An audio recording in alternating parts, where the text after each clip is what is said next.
मतलब या तो इसमें चीनी दे दी गई या चीनी की मिलावट कर दी गई उसके साथ में। तो ये इसका एक जो सबसे ऑथेंटिक तरीका निकलता है वो ये निकलता है। अब जैसे आपकी क्वेरी आई नहीं, मेरे एक तो आपने ये जो भी केमिकल बताया, जो भी चीज़ बताई, इसका जो परसेंटेज 90 या 70, उसके अलावा और कोई चीज़ उसको चेक करने के लिए नहीं है? दूसरा तरीका एक ये होता है कि इसको खाकर देखा जा सकता है, जो कि बिल्कुल 100% में नहीं माना जाता, ठीक है।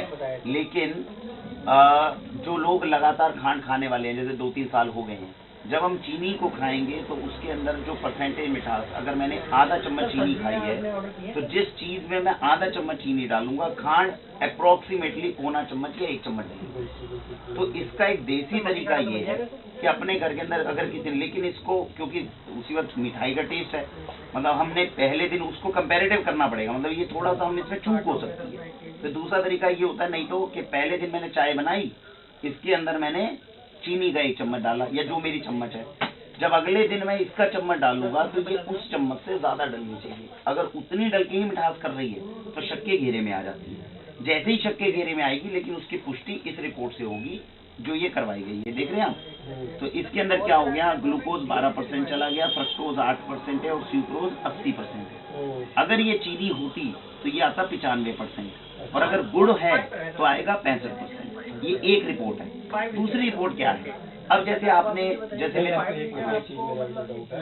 लीजिए आपका जो सुक्रोज जो भी है ये, सुक्रोज जो लेवल है 80%, ये आप जिस भी वेंडर से ले रहे हैं, किसी दूसरे वेंडर का टेस्ट करके भी इतना ही निकलेगा? हाँ, ये खांड रेंज है कोई पर्टिकुलर, ये खांड का स्टैंडर्ड है, क्योंकि निकलेगी शुगर केन से, जाएगा 80 की जगह वो शुगर, वो खांड में दिक्कत नहीं, टेस्टिंग पैरामीटर में होता है 80 नहीं निकल जाए, 78 निकल जाए, 1-2% का ऊपर 95 नहीं जाती। अच्छा, अगर ये 80 की 90% गई है तो इसका मतलब या तो चीनी है या वो चीनी मिलाई गई है। 90 से 95 की रेंज चलेगी, 90 से 98 की रेंज चलेगी चीनी की, 75 से 85 के बीच में रेंज चलेगी खांड की, और 65 मतलब 60 से 70 के बीच में रेंज चलेगी गुड़ की। अगर गुड़ भी बनेगा चीनी से तो वो इससे रिपोर्ट में बताता है। अब जैसे अब क्या होता है, हमारे यहाँ एक फीडबैक जो रजिस्टर होता है, वो कई बार गलती हो जाती है, और अगर ऐसा हो भी हम कस्टमर को कहते भी हैं कि वैसे तो आप जो भी चीज़ एक भी पैकेट अगर वापस करते हैं, एक्सचेंज तो हम कर देते हैं, लेकिन वो इतनी आसान नहीं है कि उसके ऊपर कार्रवाई ना हो। सपोज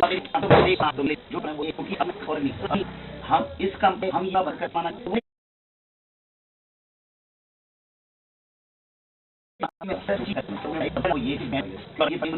उसने मेरे को फोन पे बोल दिया था आप आ जाना और मैं उसमें चेक करूंगा। उसने क्या दिमाग ही है, लॉजिक जो लगाना है, उसने च्यवनप्राश को लिया एक ट्रांसपेरेंट पन्नी के अंदर फैलाया, और फैलाने के बाद उस मशीन पर रखा, उसने रिपोर्ट निकाल दी।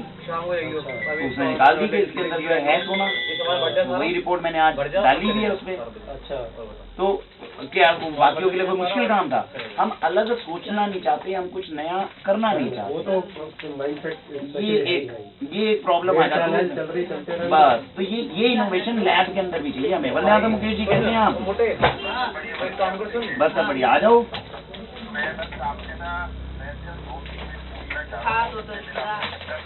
मतलब आपके हिसाब से इसका नया पैकेट है? मैं अभी मंगाने माना था, अभी बंद वाला अभी नया पैकेट अभी देख लेते हैं ना आपके सामने, करवा देंगे हल्का। देखो इस समय पे तो इतना रडार चल रहा है, और सबसे बड़ी बात क्या होती है, ये जैसे हम लैब टेस्टिंग की वीडियो जैसे ही हम करेंगे, 10 सैंपल हो गए, कंपनियां चौकन्नी हो जाती है। मैं आपको यहाँ तक का फीडबैक बता रहा हूँ कि मेरे पास में मेरे कस्टमर्स की यहाँ तक की रिपोर्ट है, वरना यही पैकेट मैंने अमेजोन से मंगवाया, यही, और वहाँ का उसी बैच का, मतलब उसी मंथ का, एक पैकेट आपसे, एक पैकेट अमेजोन से मंगवाया। चले अमेजोन वाला मुझे सस्ता मिला, लेकिन उसकी क्वालिटी में और आपकी क्वालिटी में अंतर आ गया। कैसे हो सकता है 1 महीने के अंदर उसी बैच के अंदर निकले हुए डिफरेंस के अंदर? तो कंपनियों का यहाँ तक भी मतलब, लेकिन ये है कि हमें ये पता है कि हमारा खौफ इस समय है कंपनियों के बीच में कि इनके अगर प्रोजेक्ट में कहीं पे कुछ गलत चला गया और वो हो गई, वो एक अलग बात है कि उनके गलत प्रोजेक्ट के अंदर ब्लैकलिस्ट कर देते, बदनाम नहीं करते उन्हें, लेकिन उनको इस बात का डर है, क्योंकि हर किसी को है भाई, इंडस्ट्री के अंदर एक बंदा बैठा है, उसको आपकी काली करतूत पता चल गई, वो कभी भी बोल देगा, तो वो तो एक अलग बात है। हम उन्हें आश्वासन दे देते हैं कि नहीं भैया हम तुम्हें ही बताएंगे, दूसरों को नहीं बताएंगे, ब्लैकलिस्ट लेकिन हो जाओगे, लेकिन डर तो हर किसी को रहता है ना। तो ये बात है। ये वाली देखो, ये कि ये क्रिस्टल में ठीक है, इसके जैसा देखो ऐसा ही है ना, इसको मैं टेस्ट इसको अब आप इसको भी नहीं, वो खुला नहीं जाएगा, खोलेगा वो वही। अच्छा, नया सील्ड पैक वो खोलेगा, क्योंकि उसको रिपोर्ट पे लिखना होता है। कल को उसकी रिपोर्ट पे इस बात पे चैलेंज हो जाएगा, आपको खुला सैंपल आए, वो बाकायदा पूरी पैकिंग को वहीं पर खोलेगा, सील्ड पैक ही खुलेगा, और वो रिपोर्ट के अंदर हम उनसे वीडियोस में ही पूछते भी हैं कि ये सारे पैकेट्स जितने भी जाते हैं वो सारे सील्ड पैक जाते हैं, खुला सैंपल नहीं जा सकता। हाँ, इसमें आपके ऑप्शन है। अब इसका क्या है, ये एक क्योंकि विषय आपने मेरे को बताया जो चर्चा का है, आपके पास में ये ऑप्शन है कि अगर आप चाहें तो लैब वाला डायरेक्ट आपके घर से पिक करके आपकी मेल आईडी के ऊपर हर प्रोसीजर का एक एक रिपोर्ट आपको भी कॉपी दे सकता है। अगर आपको लगता है कि मैं अपने घर से इस चीज को पिक करवाना चाहता हूँ तो वो भी ऑप्शन है।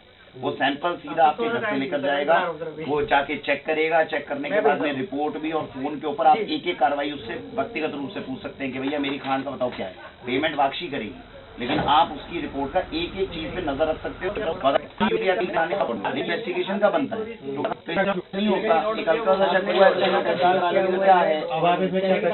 अगर कराएंगे तो हम चीनी की रिपोर्ट चेक कराएंगे, सुक्रोज लेवल की, क्योंकि ऑर्गेनिक नॉन ऑर्गेनिक तो उसी बंदा तो गुड़ खांड तो एक बंदे से मिलता है, अलग अलग है नहीं। ऑर्गेनिक की रिपोर्ट तो आ ही रही है मेरे पास, इसमें चेक कराएंगे तो यही रिपोर्ट दोबारा होगी कि भाई सुक्रोज लेवल चेक कर इसमें। अच्छा, वो आपके पास 1 साल पुरानी, वो 1 साल 1.5 साल पुरानी है, एक बार दोबारा आ जाएगी, 2 और आ जाएगी तो क्रॉस वेरीफाई करने में भी आसानी होगी। अच्छा, थोड़ा रेंज भी समझ में आ जाएगी हमें, जैसे आपका प्रश्न था भाई क्या रेंज होती है, वो भी समझ में आ जाएगी। ये बात है, टेस्टिंग और कराने में नहीं जाए, इतने सैंपल गए एक और से। वही था मेरे को तो आपके यहाँ का, तो मैं रहता सूर्यनगर में कितने सालों से, लेकिन कभी यहाँ का पता ही नहीं। तो एक दिन बर्तनों के लिए वो वीडियो देख रहा था, तो उसमें आपका वीडियो निकला, तो फिर वो जब देखा कि वो यहाँ का एड्रेस और आपका ऑर्गेनिक प्रोडक्ट खोले, फिर मैंने का देखा जनरली क्या ज्यादातर ऑर्गेनिक प्रोडक्ट दिल्ली एनसीआर वाले कम ही बाहर से नहीं। इसमें ये तो है कि अलग तरीका चाहिए इसमें काम करने का, और पैशन भी चाहिए, वो तभी सबसे बड़ा पैशन ही चाहिए। आपका अपनी भावना कैसी है, वो सबसे बड़ी चीज है इसमें। क्योंकि इसमें फिर वही वाली बात है ना कि बस सेल बढ़ रही है तो फिर सब कुछ कर लो, वही फायदा नहीं है उसमें, वही दिक्कत है। इसीलिए ऑर्गेनिक कामयाब भी नहीं है, देश में नहीं दुनिया में नहीं है, प्रॉब्लम यही है। लेकिन ये है, और मैं आपको फैक्ट बताऊं, आज हमारे प्रोडक्ट्स में 1200 में से कम 900 या 1000 प्रोडक्ट्स हैं जो लोगों को हमें बताना नहीं पड़ता, टेस्ट में डिफरेंस दिखा देते हैं। वो बैक एंड पे ये काम होता है ना, उसी से डिफरेंस आता है। ये बात है। पहले शुरू में हमें ये लगता था कि यार कितनी टेस्टिंग कर लेंगे, कितनी रिपोर्ट, लेकिन सीधा सी बात है भाई, जो कर सकते हो वो करो, अपने आप बाकी चीजें सेट होती जाएंगी। हमने तो एक सिद्धांत फॉलो किया, जो ईश्वर ने बुद्धि में दिमाग में दिया कि हाँ भाई ये खोज कर, चेक कर, और मैंने ऐसे ऐसे उदाहरण देखे जिनके अंदर मैं बता रहा हूँ ना, शहद की तो चीजें आपने देखी नहीं, हमने तो ऐसे समय जो है निकाला हुआ है चीजें जो हमने देख के कह दिया तो पक्का नहीं निकलेगा, हमने कह दी गारंटी, बात होते हैं ओरिजिनल चीज होती है।